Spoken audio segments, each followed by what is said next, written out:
Are you nervous about Dawntrail main story quests? Are you, like, in the end of the expansion, do you think the main story quests will be overall received well? Um,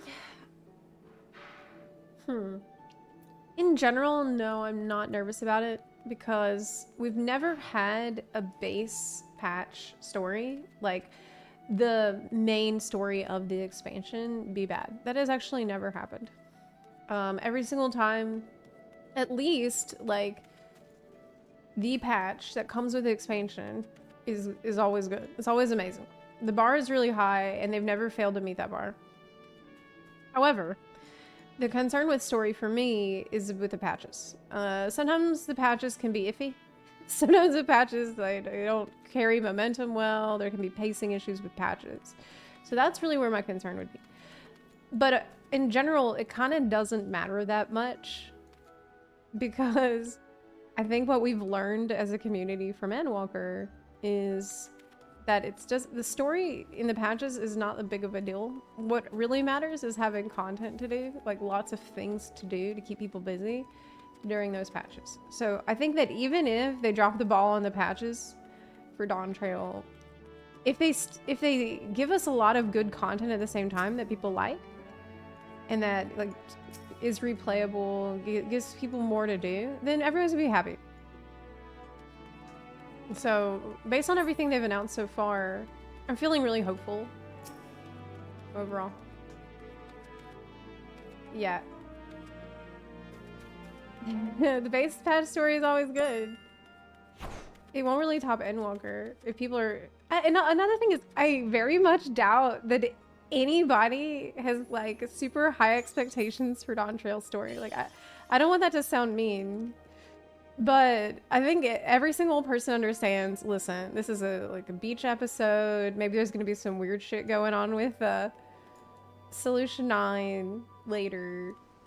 But this is starting a new story arc. There's going to be like new setup that needs to be done. So people don't have crazy expectations for it. I think because of that, people might end up liking it, or more likely to like it. It hasn't been, the story has not been hyped up. And that might end up being a really good thing in the end, because it's going to keep people from like overhyping something. Like, it's better to have lower expectations and then be pleasantly surprised than to hype up something and be like, oh my god, this wasn't as good as I thought it was. Because if you can really get to a point where you hype up something so much, it will never, ever, ever reach the expectations that you've set for it.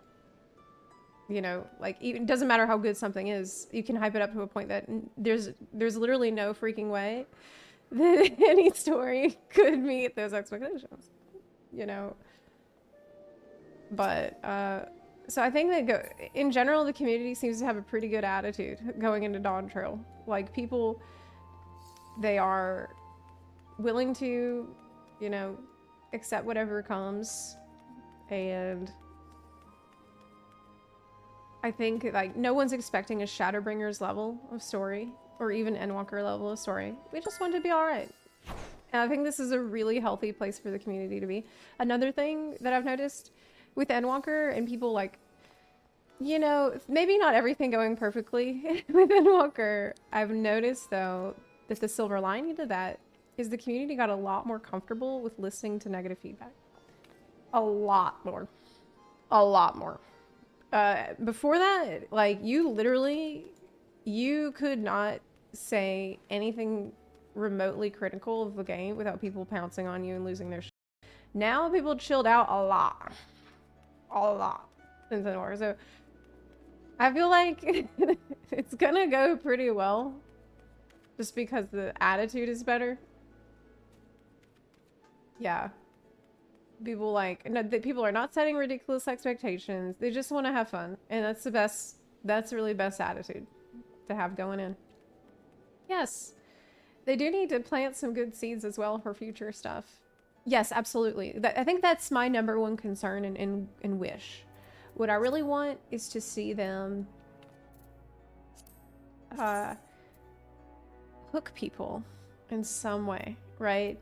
I would like it if everyone at the end of this story is like, whoa, there is this massive like threat or problem that I don't even know how we're gonna deal with this. Like, we are all in deep shit and we had no idea just how bad it was.